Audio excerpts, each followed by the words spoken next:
If you're in the market for the best CPU and GPU combinations right now, well, this is the video for you. These two components are the key to unlocking those higher refresh rates in games, meaning you can see things sooner, react to things faster, and everything just looks so much better. This video is your guide to building your ultimate gaming PC. I'm going to show you the best buys for every budget and price point. Getting the best out of your PC really comes down to the balance between your CPU and your GPU. Trust us, after building countless systems, we've seen many people spend far too much on one component and skimp on the other. That imbalance is a real shame because it wastes money and holds your system back, and was totally avoidable. Right now, the market isn't great, and we've discussed that in several videos now. If you want a refresher, make sure to check the video in the top right hand corner. But enough doom and gloom. How much does a GPU and CPU matter, and what should you be prioritizing? Well, together, the graphics processing unit and the central processing unit are almost always the bottleneck of your gaming rig and directly determine your in-game frame rate. If you want to run games at higher quality settings, higher resolutions, higher frame rates, you'll want to spend more on these components to get there. It's all a balancing act though. If you spend too much on one component, you won't have enough left over to get the other, and you may end up with a weaker system as a result. Usually it's the graphics card that should take priority, as most games normally are what's known as GPU bottlenecked, where your graphics card is running at maybe 100 or 99%,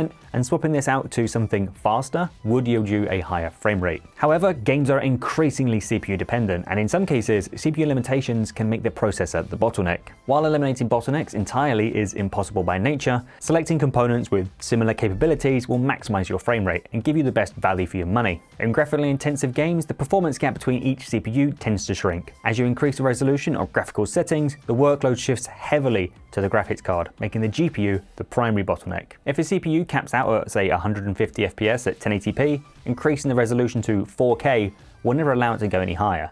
It only adds more strain to the GPU, likely causing the FPS to drop. We've all seen this. This is why you see CPU benchmarking done at 1080p. We aren't just looking at the average speed, we're trying to see the CPU's kind of maximum potential to handle game logic, engine tasks, before the CPU becomes the bottleneck. This CPU ceiling explains why choosing the right monitor is so important. If you buy a high-end 240Hz or 360Hz display, but your CPU's maximum performance is only 200 or 150 FPS, you won't experience the full benefit of that screen's smoothness. Your monitor can display 240 updates per second, but your brain, the CPU in question, can only process and send 200 or maybe 150 frames a second. In essence, you should select a CPU that can match your graphics card's performance. Although game requirements vary, checking GPU benchmarks for the most demanding game that you play can help you determine what you actually need. You've also probably noticed that CPUs have varying number of cores, with 6-core and 8-core CPUs being the most common, and chips with higher core counts being ideal if you're streaming or using your CPU for work as well as play. So how many cores do you really need? Much older games run smoothly on 4 cores, newer titles on 6, and going over 8 cores usually doesn't significantly improve gaming performance. Therefore, we recommend avoiding CPUs with more than 8 cores unless you use your PC for more demanding productivity tasks, or if you just hate waiting for shaders to cache and want to speed up that process, more cores are better. It's also worth noting that AMD offers X3D variants. These CPUs come equipped with stacked cache for improved gaming performance. If you have the budget, these will provide the best CPU gaming performance at each price point. Although on the channel we think that X3D CPUs are excellent, that additional money might be better spent on a higher quality graphics card, which could boost your frame rate much further than an expensive CPU. We tested this theory in a recent video, which you can see for yourself here. That's pretty much all you need to know about CPU and GPU relationships, so let's move on to the recommendations and the reason you're actually here. As always, pricing will change, so I've left current pricing on everything listed down below with our affiliate links. And this is global. Pounds, euros, dollars, it's down there. Starting with the budget option, our entry-level gaming setup delivers ample power, especially for older titles, and offers excellent value for money. When it comes to GPU options, there are a few. The Arc B580 and Arc B570 offers gamers great performance at the entry-level price bracket, plus they come equipped with 12GB and 10GB of VRAM respectively. If you're more into multiplayer and eSports titles, the RTX 5050 and 5060 are the better choice compared to the Arc cards. They'll offer you higher frame rates and better software features such as DLSS 4.5 and frame generation. The downside of these cards though is the 8GB of VRAM they come equipped with. In many single-player titles, even at 1080p, you may see frame drops or missing textures. The 9060 XT 8GB is in a similar boat, though it can deliver higher average FPS at the same price as the RTX 5060. As a result, there's no clear best option for gamers. The Arc cards are affordable, have more VRAM,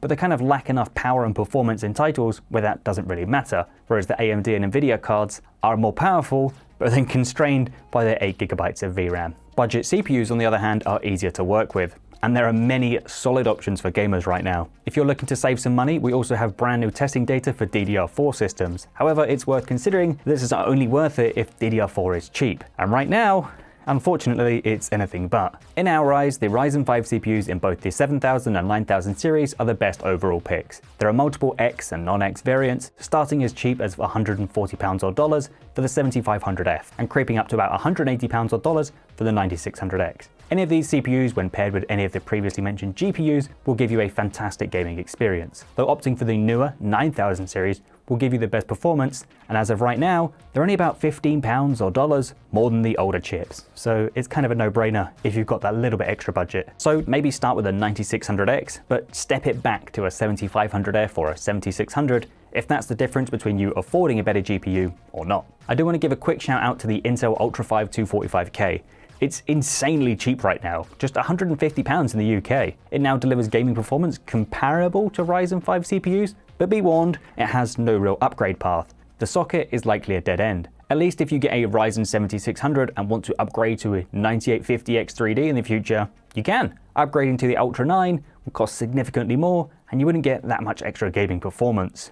Moving on to the mid-range, things get a little bit easier. You can buy GPUs that have an appropriate amount of VRAM for 2026 and beyond, as well as access to some pretty special CPUs. These kind of combinations are for those maybe looking to play at 1440p with higher quality settings. For GPUs, let's start with the easy one. The RX 9060 XT 16GB is easily the best value option right now. For around £380 or $400 in the US, you get performance that's close to the RTX 5060 Ti, but you could be saving around £80 or over $100 in the US. The RTX 5060 Ti 16GB is still a good option. It offers good amount of performance, VRAM, and obviously includes the Nvidia software features, but its price has just started to creep up massively in the last few weeks. Now, a bit of an odd one is the RTX 5070. It's about £50 or $70 more than the 5060 Ti 16GB and offers a significant increase in FPS, up to 30% in some titles. However, the 5070 is a unique beast, providing just 12GB of VRAM, which makes it an awkward choice.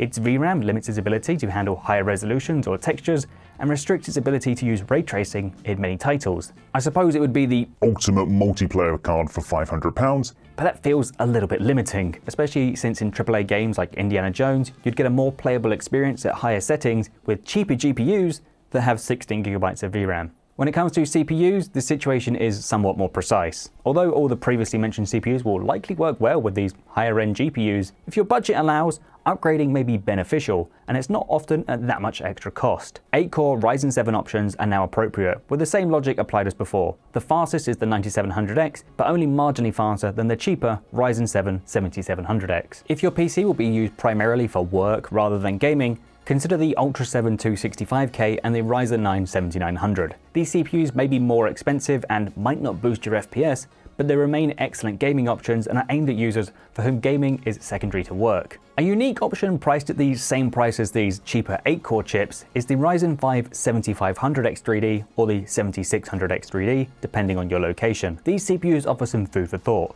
Whilst they're only 6-core CPUs, that extra 3D V-cache can really help boost these CPUs up the charts. For the same price as these X3D chips, you can get an 8-core Ryzen 7 7700X, which will give you a more balanced system overall and likely be a little bit more future-proof, but it's worth remembering that as you increase resolutions and quality settings, there's less reliance on a fast CPU. But if you want raw FPS, play competitive eSports games and aim for very high frame rates at 1080p, the 7500 or 7600 X3D is likely a better bet. But now let's take a look at the high-end systems. We are likely to be looking at gaming at 4K with some upscaling, or 1440p with a little bit of ray tracing sprinkled on top. For this kind of category, there's only real two options available right now, the RX 9070 and the RX 9070 XT. If you can justify the additional price increase for the 9070 XT, I'd recommend it. Its performance is similar to that of the 5070 Ti, but it's significantly cheaper right now and is widely in stock. The 9070 is a bit of an awkward one. In the UK, it's about £40 cheaper than the 9070 XT, so it doesn't really make much sense. But in the USA, it's about $100 cheaper, which makes it a little bit more compelling. Regardless of your choice, they both come with support for FSR4 from AMD, a big step up in upscaling capabilities, as well as 16GB of VRAM. The 5070 Ti would have slipped into this category a few months ago, but its pricing and availability make it incredibly hard to justify. For CPUs, I'd consider a Ryzen 9700X or a Ryzen 7800 X3D. Heck, if you've got the budget and you were hoping to spend a bit more on a GPU, the 9800 X3D is an excellent choice. The 9850 X3D is a bit harder to justify, as it's about 3% faster than the 9800 X3D it kind of replaces, but if you're wanting the best, it's much better value than a 9950 X3D. Now it's time for the luxury high-end options, designed for those who don't care about value and just want the absolute best of the best. For GPUs, your choices are pretty straightforward. The 5070 Ti, which is overpriced but faster than a 9070 XT. The RTX 5080, which is overpriced, and there if you're willing to spend over £1,000 or dollars on a GPU. And if you want, you can still have a room in your house and a kidney for an RTX 5090. Now yes, that might have sounded a little bit sarcastic, because it was. Unless you're using these GPUs to recoup some of that cash, maybe using them for work as well as gaming, it's a little bit easier to justify them. If the performance can save you time and money, then they're worth considering. But for gaming performance alone, I find it hard to justify spending any more than the price of a 9070 XT. Yes, you will get higher frame rates and be able to play at higher settings. With ray tracing and even path tracing in some titles, you may need more than 16 gigabytes of VRAM, so the 5090 is your only option. Honestly, I'd love to recommend a used RTX 4090. They're around £2,000 right now, which is absurd for a card released in 2022. That actually makes it £400 more than the release price of the 4090. If these top-end Nvidia cards were closer to their MSRP, I'd have a little bit more enthusiasm for them. But right now, they just don't excite me. The same applies to CPUs. If you're just gaming, grabbing a 9800 X3D or a 9850 X3D is the easy choice. If you want exceptional gaming performance and exceptional multi-core performance, the 9950 X3D is kind of the best bet for an all-round CPU. If you're happy to sacrifice some FPS for better performance in very particular workloads, then a Core Ultra 9 could be an option, but I would recommend that you check benchmarks for the specific software that you use to determine which high core count chip is right for you if you're after something for more than gaming. But we'd love to hear your thoughts on this. What do you make of our choices? Is there anything that we've missed? I can't think of anything. Let us know in the comments section down below. Smash that like button if you've enjoyed it and get yourself subscribed. If you do want to check out current pricing on any of the parts we've mentioned, check the description or pinned comment for our affiliate links. But thank you guys so much for watching, and we'll catch you in the next one.